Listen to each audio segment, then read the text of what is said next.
अपने बारे में बताता हूँ। देखो, लोगों की ज़िंदगी में बहुत सारे भ्रम होते हैं, मुझे भी रहे। जैसे मेरे माँ बाप मुझ पर बहुत ज़्यादा गर्व करते हैं, ऐसा मुझे लगता था। ऐसा है नहीं, वो मुझसे निराश नहीं है, वो टूट चुके हैं। मेरे पापा मुझे इंजीनियर बनाना चाहते थे, बट मेरे को आर्ट्स में इंटरेस्ट था, तो मैं आर्टिस्ट बन गया। तो कोई मेरे पापा से पूछता, गुप्ता जी आपके बच्चे करते क्या हैं? तो बोलते हैं बड़ी लड़की इंजीनियर है, छोटी अकाउंटेंट है, और लड़का आर्टिस्ट निकल गया। आर्टिस्ट निकल गया, ऐसे बोलने जैसे गंजेड़ी निकल गया। ये सुन के मैं टूट जाता हूँ, और फिर मैं अपनी माँ के सामने जाके गाना गाता हूँ कि क्या मैं इतना बुरा हूँ मैं माँ? तो माँ कहती है हाँ, प्रॉब्लम तो है बेटा तुम्हारे अंदर। और ये दोनों मुझसे इतने ज़्यादा निराश, इसके पीछे रीज़न है, कोई लूज़र रहा हूँ लाइफ में। बचपन से ही पढ़ाई में कमज़ोर था, मेरी मैथ बहुत ज़्यादा कमज़ोर थी। मेरी मैथ इतनी कमज़ोर थी कि पढ़ते पढ़ते मेरी गणित फट गई।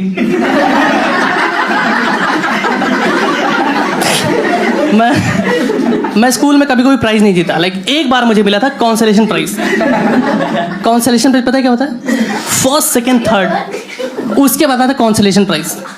हिंदी में से कहते हैं सांत्वना पुरस्कार। वो टीचर भी बच्चों को भीख में देता है, जब उसको लगता है इसको दो नहीं मर ना जाए यार। ये उसकी फट गई थी यार। उसने देख लिया था मेरी आंखों में मौत का मंजर। उसने मेरे हाथ में ट्रॉफी दी और कान में को बोला, बेटा घर जाके फोन कर देना तुम यार, लटक मत जाना, तुम्हारे हालात ठीक लग नहीं रहे। अभी भी मैं लाइफ में कुछ खास कर नहीं रहा। जैसे कुछ दिन पहले मैंने अपनी जॉब छोड़ दी, क्योंकि मुझे पता चल गया था लोग मुझे निकालने वाले हैं।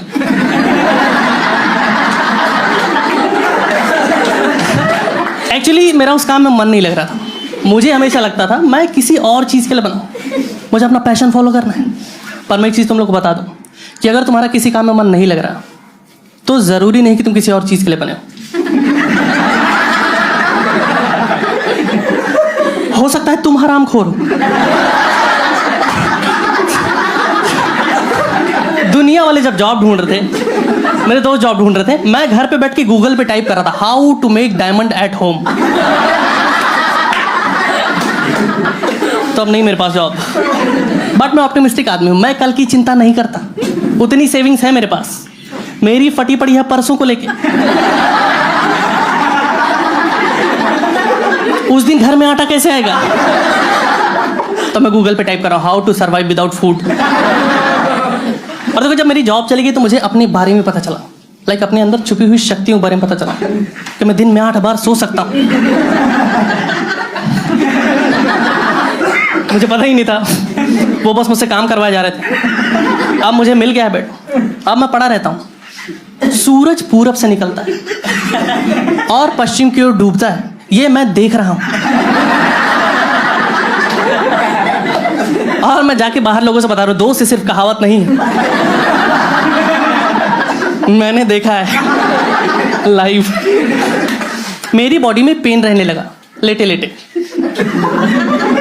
तो मेरे दोस्त ने बोला, भाई ये थायराइड की सिम्टम, जाकर टेस्ट करवाओ। मैंने टेस्ट करवाया, थायराइड नहीं निकला, आलस निकला। तुम लोग को आलस आता है, मेरे पास आके रुक गया है। शाम को 6 बजे मेरी आंख खुलती है, मैं उठ के चौंक जाता हूँ, फक शाम हो गई, फिर सोना पड़ जाएगा। मैं सो जाता हूँ। बट देखो, इससे एक नुकसान ये हो गया, पड़े रहोगे बॉडी में फैट आ जाएगा, और यही हुआ, मैं मोटा हो गया और मोटा होता जा रहा हूँ। पहले नहीं था। एक तो मैं पढ़ा हूँ, दूसरा रीजन ये भी मैं खाता बहुत हूँ। मुझे खाते खाते भूख लग जाती, और ऐसा नहीं, मैं कंट्रोल करने की कोशिश नहीं की। मैंने 2 बार जिम ज्वाइन किया और दोनों बार 2-2 दिन में छोड़ दिया। ये मुझे मोमोज खाने से मना कर रहे थे। 4 दिन मोमोज नहीं खाऊं, हाथ पैर कांपने लगते हैं मेरे। एक बार तो मुझे मोमोज वाले ने डांट दिया कि इतना नहीं खाना होता बे। मोमोज वाला मुझे मोमोज वाले नुकसान के बारे में बता रहा है कि पेट में जम जाता है। और देखो, जब भी आप जिम जाते हो ना, तो जो ट्रेनर होता है वो लोगों को मोटिवेट करने के लिए उन्हें गालियां देता है कि तुमसे होगा ही नहीं, तुम्हारे बस कहीं नहीं पुशअप्स करना, क्या करने आ गए तुम। तो लोग एफर्ट मारते हैं, मैं बस मान जाता हूँ। हम लोग इसे 4 साल से जिम खोल रखा है, झूठ थोड़ी बोल रहा होगा यार, थोड़ा तो रिस्पेक्ट कर लो। मैं बहुत टूट गया था। मैं मंदिर चला गया और भगवान की मूर्ति के सामने जो जो चिल्लाने लगा कि तू कैसा भगवान है, तू आदमी को बिना दौड़ा 10 किलो कम नहीं कर सकता। तो पुजारी मुझे थप्पड़ मार दिया, बोला कुत्ते तेरे को वेट कम करना है और तू गणेश जी के मंदिर आया, वो भी 3 किलो लड्डू लेके, चूतिए ऐसे नहीं होगा। अब पुजारी मुझे टिप्स दे रहा है, बोला ब्रो तू एक काम कर, तू स्विमिंग कर, स्विमिंग करने से वेट कम होता है। और ये बात सही है, आप स्विमिंग करो वेट कम होता है, बस तुम्हें पानी में जाते ही मजे ना आने लगे। मैं पानी में जाते ही अपने गेम शुरू कर देता हूँ। मैं पानी में जाता हूँ और कच्चे में हवा भर लेता हूँ,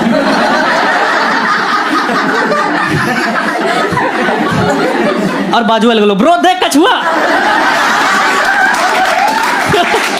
देख अरे कहाँ जा रहा, देख गायब हो गया, देख देख फिर आ गया, देख। अपनी बकचोदी चल रहा। तो मुझे ये चीज समझ में, फिजिकली एक्टिव हो नहीं सकता, मुझसे नहीं होगा भाग दौड़ खेल कूद, बट मेरे को वेट कम करना है। तो उसका कुछ सॉल्यूशन निकाल रहा हूँ कि मैं अपने खान पान में सुधार लेकर आऊँ।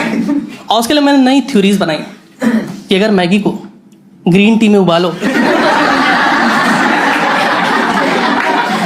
तो फैट तो काट ही देगा वो। कॉलेज में भी मेरे हालात कुछ अच्छे थे नहीं, वो लूजर ही था। जैसे मेरी गर्लफ्रेंड थी, बहुत प्यार करता था मैं उसे, वो भी मुझे बहुत प्यार करती थी, ऐसा वो बोलती थी।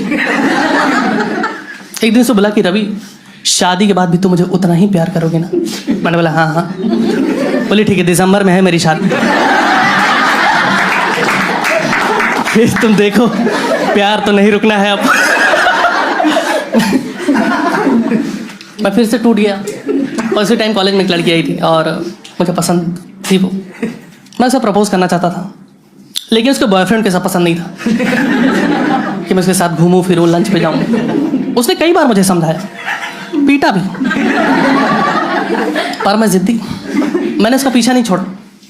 मेरी अभी भी उस लड़की से बातचीत होती, उसके बेटे का नाम शुभम है। कल ही मैंने उसे क्यूट बेबी कॉन्टेस्ट में जिताया। तो अब जाके मेरी लाइफ में धीरे धीरे फंडे क्लियर होने लगे कि मेरी लाइफ में लड़कियां आनी है नहीं। Now I am very optimistic for negative things. मतलब अब ऐसा कि पैदा हो गए हैं तो जी ही लेते हैं। अब मेरे पास किसी लड़की के फ्रेंड रिक्वेस्ट है, मैं खुद ही बोल देता हूँ फेक आईडी है यार ये। कस्टमर कैसे मेरे पास फोन है, हेलो मैं वोडाफोन से सुमन बोल रही हूँ कि क्या मदद कर सकती हूँ? मैंने बोला सुमन वो सब छोड़ो,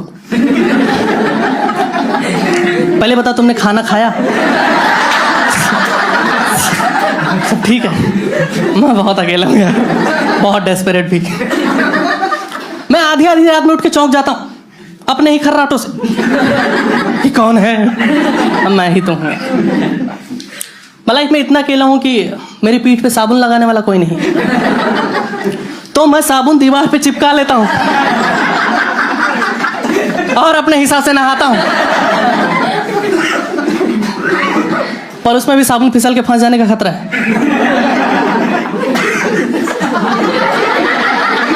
कुछ लोगों को समझ आ गया, कुछ लोग रात में समझेगा ओहो क्या ही बोल गया वो हरामजादा। नमस्कार, सबसे पहले तो थैंक यू सो मच